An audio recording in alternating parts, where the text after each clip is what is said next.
जिसाय अध्याय 19 मिस्र विषयक भारक्ति। देख, सदाप्रभु द्रुतगामी मेघरे आरोहण करी मिस्र को आसुअछंती।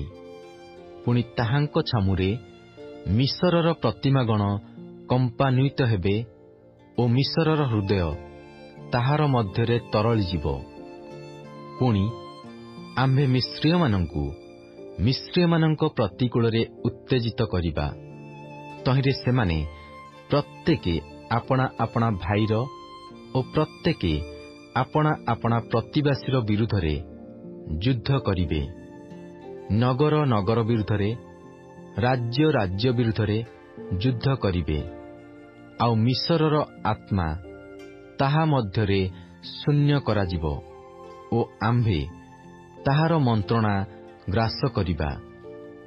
तहिरे सेमाने प्रतिमा ओ मोहक ओ भुतुड़िया ओ गुणिया मानंकर अन्वेषण करिबे।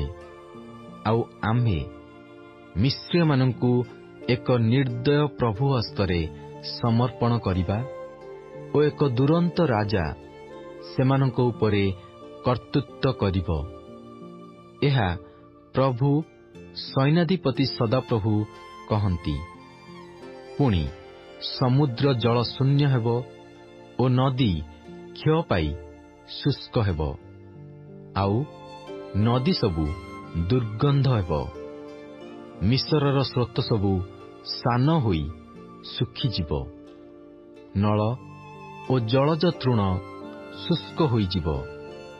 नीलनदी निकटस्थ नीलनदीर तीरवर्ती पड़िया सबु ओ नीलनदी निकटरे जहा किछि बुणा जाए से सबु शुष्क होई उड़ीजिब ओ आउ रहिब नाही। कैवर्त माने मध्य विलाप करिबे ओ जेउमाने नील नदीरे बड़सी पकांती से समस्ते शोक करिबे। पुणी जेउमाने जलरे जाल प्रसारंती सेमाने अवसन्न हेबे। आहुरी जेउमाने परिष्कृत छणपटर कार्य करंती ओ जेउमाने शुक्ल वस्त्र बुणंती सेमाने लज्जित हेबे। पुणी ताहार स्तंभ सकल भंगा जाई खंड खंड हेबो। वेतन पाई कार्य करिबा लोक समस्ते प्राणरे दुखित हेबे। स्वयंर अधिपति माने नितांत निर्बोध अटंती।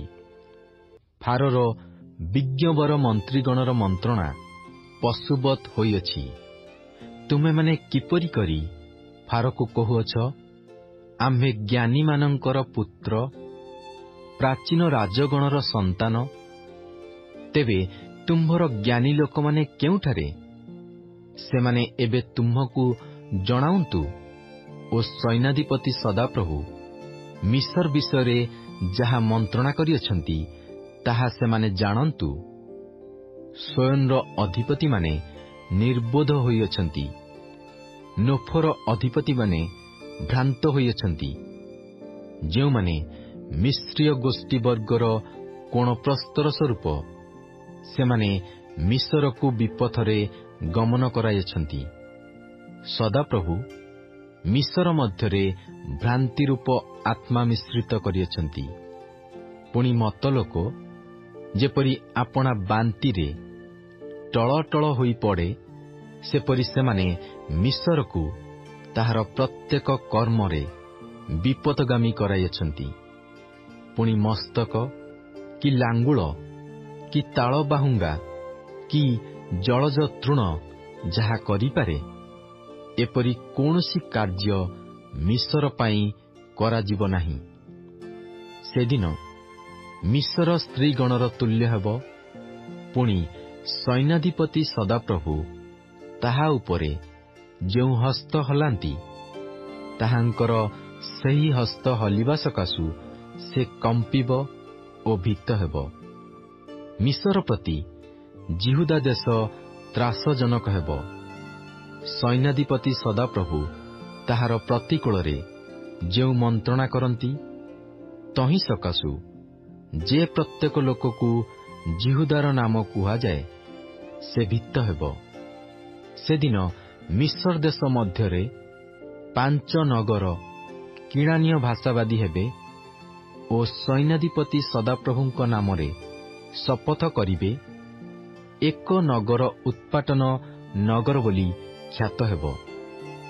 ସେହିଦିନ ମିଶ୍ର ଦେଶର ମଧ୍ୟସ୍ଥାନରେ ସଦାପ୍ରଭୁଙ୍କ ଉଦ୍ଦେଶ୍ୟରେ ଏକ ଯଜ୍ଞବେଦୀ ହେବ ଓ ତହିଁର ସୀମା ନିକଟରେ ସଦାପ୍ରଭୁଙ୍କ ଉଦ୍ଦେଶ୍ୟରେ ଏକ ସ୍ତମ୍ଭ ସ୍ଥାପିତ ହେବ।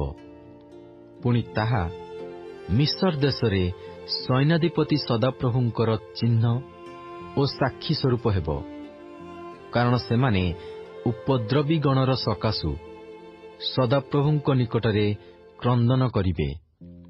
ତହିଁରେ ସେ ଜଣେ ତ୍ରାଣକର୍ତ୍ତା ଓ ରକ୍ଷକ ପଠାଇବେ ଓ ସେ ସେମାନଙ୍କୁ ଉଦ୍ଧାର କରିବେ। ପୁଣି ମିଶ୍ରକୁ ସଦାପ୍ରଭୁଙ୍କର ପରିଚୟ ଦିଆଯିବ ଓ ସେଦିନ ମିଶ୍ରୀୟମାନେ ସଦାପ୍ରଭୁଙ୍କୁ ଜାଣିବେ।